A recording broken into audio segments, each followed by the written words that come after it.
ఐటీలో ఎంట్రీ కావాలా? Trainee software engineer గా అజా కోడింగ్ ట్యూటర్ లో 2 వీక్స్ ట్రయల్ పీరియడ్ లో వెంటనే చేరండి. నమస్తే, వెల్కమ్ టు సుమన్ టీవీ. నేను మీ సుమన్ టీవీ ఉషా. ఇప్పుడున్న పరిస్థితులను బట్టి మనం చూస్తే పిల్లలకు సంబంధించి అంటే 5 ఇయర్స్లో ఒకలా మాట్లాడుతూ ఉంటుంటారు, వాళ్ళ గోల్ ఒకటని చెప్తూ ఉంటుంటారు. తర్వాత ఒక 10 ఇయర్స్కి వచ్చిన తర్వాత ఒక గోల్ అని చెప్తూ ఉంటుంటారు. హైయర్ స్టడీస్కి వెళ్ళిన తర్వాత వాళ్ళ విజన్ ఇంకొకటి ఉంటూ ఉంటుంది. ఇలా రకరకాల చాయిసెస్ని వాళ్ళు చూస్ చేసుకుంటూ ఉంటుంటారు. ఈ పరిస్థితుల్లో వాళ్ళ ఇంట్రెస్ట్కి తగ్గట్టుగా వాళ్ళని ఎంగేజ్ చేయాలన్నా పేరెంట్స్కి కన్ఫ్యూజన్ కనిపిస్తూ ఉంటుంది.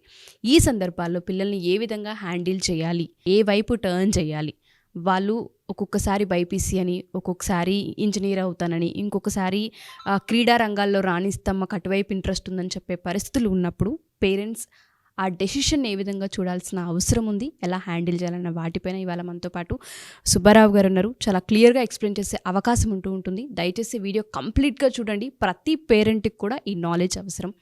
నమస్తే సుబ్బారావు గారు. నమస్తే అండి ఉషా గారు. పిల్లల విషయాల్లో సార్, ఇప్పుడు పేరెంట్స్గా మేమే చూస్తూ ఉంటుంటాము. అంటే 10th క్లాస్ అప్పుడు ఒకటి ఉంటుంది, టీచర్ అవ్వాలని, అటువైపే వెళ్ళాలని, దీనికి టీచర్ అవ్వాలంటే ఏం చదవాలన్న వాటిపైన ఆసక్తి చూపిస్తూ ఉంటుంటాం.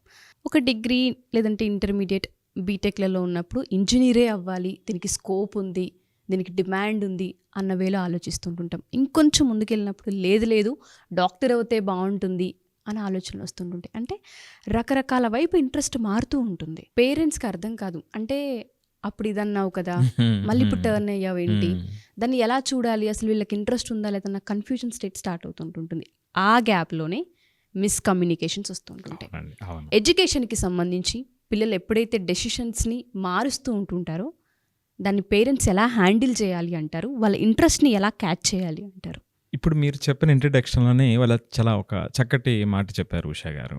ఇప్పుడు వాడికి ఆ ఇంట్రెస్ట్ పెరిగినప్పుడు, మార్చినప్పుడు పేరెంట్స్ రియాక్ట్ అయ్యేటువంటి విధానం, ప్రతిసారి ఒక్కొక్కటి చెప్తూ ఉన్నాం ఎట్లాగా అని కోపపడవచ్చు. లేదు అంటే రెండో కోణంలో ఇన్ని రకాలకు ఎక్స్పోజర్ ఉన్నప్పటికీ వీడు ఒక్కటి ప్రత్యేకించి దీని ఒక్కదాన్ని మాత్రమే ఎందుకు చెబుతున్నాడు అనేటువంటి ఆలోచన కూడా చేయొచ్చు. రెండు రకాలుగా ఆలోచించవచ్చు. సో ఇక్కడ మీరు జనరల్గా పిల్లలు చూసినప్పుడు చిన్నప్పుడు, ఇప్పుడు చాలామంది పేరెంట్స్ కూడా ఈ క్వశ్చన్ కూడా ఏంటంటే చాలామంది పేరెంట్స్ అడుగుతూ ఉన్నారు ఎలా హ్యాండిల్ చేయాలన్నప్పుడు, చిన్నపిల్లలప్పుడు ఇంజనీర్ అవుతాము అనేటువంటి వాళ్ళు ఎక్కువ మంది చెప్తారు. కొంచెం పెద్ద అయ్యాక క్రికెటర్ అవుతాడు అనుకుందామండి, ఆ తర్వాత డాక్టరో ఇంజనీరో, డాక్టర్ అవ్వాలి అనేటువంటిది తర్వాత.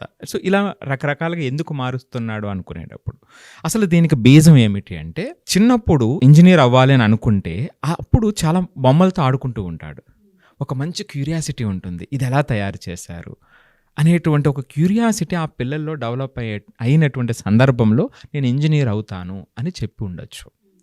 ఇక తర్వాత స్టేజ్లో క్రికెటర్ అవుతారు అని అనుకునేటప్పుడు కొంత పిల్లలతో కలిసి కొంచెం పెద్ద అయ్యాక వాడికి ఒక లవ్ దేని మీద అంటే ఒక టీం వర్క్ మీద, ఫ్రెండ్స్ మీద, ఆ గేమ్లో ఆ కొలాబరేషన్ మీద ఎక్కడో ఒక తెలియనటువంటి ఒక ఇంట్రెస్ట్ వాడికి డెవలప్ అయ్యింది ఆ రోజున అనేది మనం అర్థం చేసుకోవాలి. ఇక బైపీసీకి వచ్చాడు లేకపోతే డాక్టర్ అవ్వాలి అని అనుకున్నటువంటి సందర్భంలో బహుశా అటువంటి పిల్లల్లో చుట్టూ ఉన్నటువంటి వాతావరణంలో ఒక ప్రేమ వచ్చి ఉండొచ్చు, లేదు ఎన్వైరన్మెంట్ మీద లోతైనటువంటి ఇన్స్పిరేషన్ ఎక్కడో అతనికి వచ్చి ఉండొచ్చు. సో ఈ కారణాల వల్ల పిల్లలు ఇవి చెప్తూ ఉంటారండి. అంటే ఇది చాలా సహజంగా అందరి పేరెంట్స్కి, అందరి పిల్లలకి రిలేట్ అయ్యేటువంటి అంశం.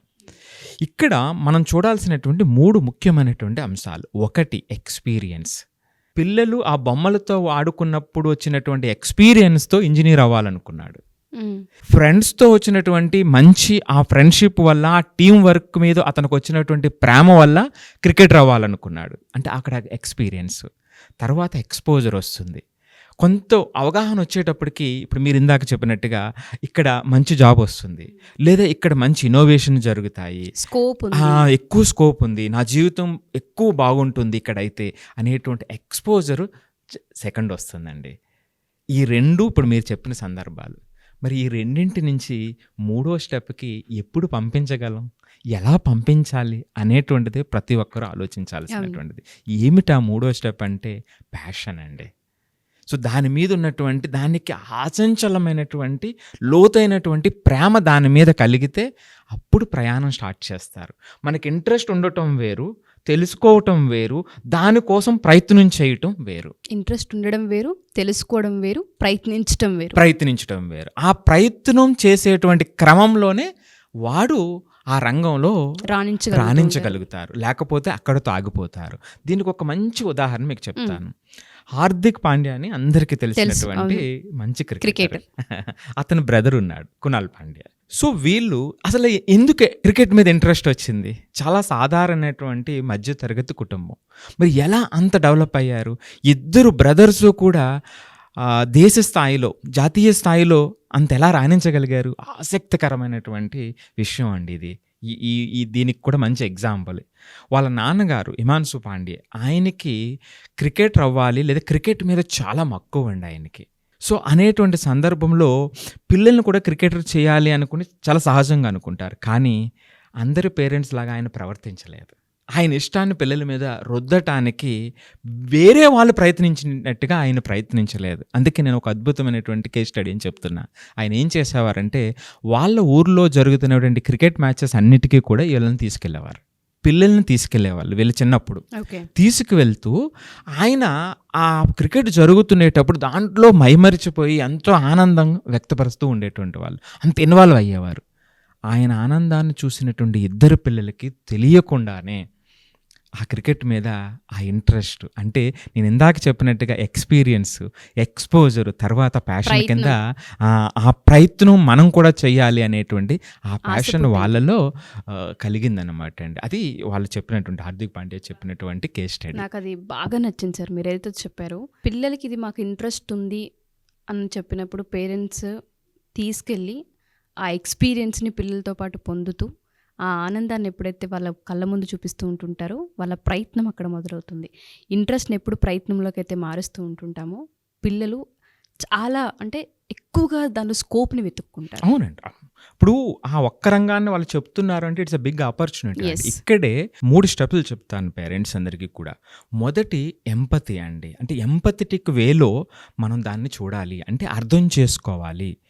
వాళ్ళు ఏదో చెప్తున్నారని కాకుండా వాళ్ళ కోణంలో ఆలోచించి దీనికి సంబంధించిన కొన్ని సందర్భాల్లో టీచర్ వల్ల ప్రభావితం అది చేస్తానంటారు, చుట్టుపక్కల ఉన్నటువంటి వాళ్ళు ప్రభావితం అయి చేస్తూ ఉంటారు. అది ఎంతవరకు నిలబడుతుంది అనేది మనకు తెలియదు, కానీ అదొక ఆపర్చునిటీ. వాళ్ళకి ఆ ఇంట్రెస్ట్ వచ్చింది కాబట్టి ముందు ఎంపతి ఉండాలండి, దాన్ని అర్థం చేసుకోవాలి. రెండోది లాజికల్గా ఆలోచించాలి. ఈ పిల్లలు ఏ కోణంలో దీన్ని మాట్లాడుతున్నారు, దానికి ప్రయత్నం ఎంతవరకు వీళ్ళు ఇవ్వగలుగుతున్నారు, ఇవ్వాలి అంటే మనం చేయాల్సింది ఏముంది అనేటువంటి లాజికల్ వేలో రెండో స్టెప్ ఆలోచించాలండి. ఈ రెండు అయిన తర్వాత ఇంకా పేరెంట్స్ రీఅష్యూరింగ్ అండి, వాళ్ళకి నిశ్చయంగా ఎస్ నేనున్నాను నువ్వు వెళ్ళు అనేటువంటి ఆ భరోసాని మూడో స్టెప్లో ఇవ్వగలగాలండి. ఇస్తే ఖచ్చితంగా ఏదైతే ఇప్పుడు మీరు చెప్పారో ఆ పిల్లలు ఒక్కొక్క సందర్భంలో చెప్పారో అవి ఖచ్చితంగా ప్రయత్నం అనేటువంటి దిశగా ముందుకు వెళ్తాయండి. ఎగ్జాక్ట్లీ.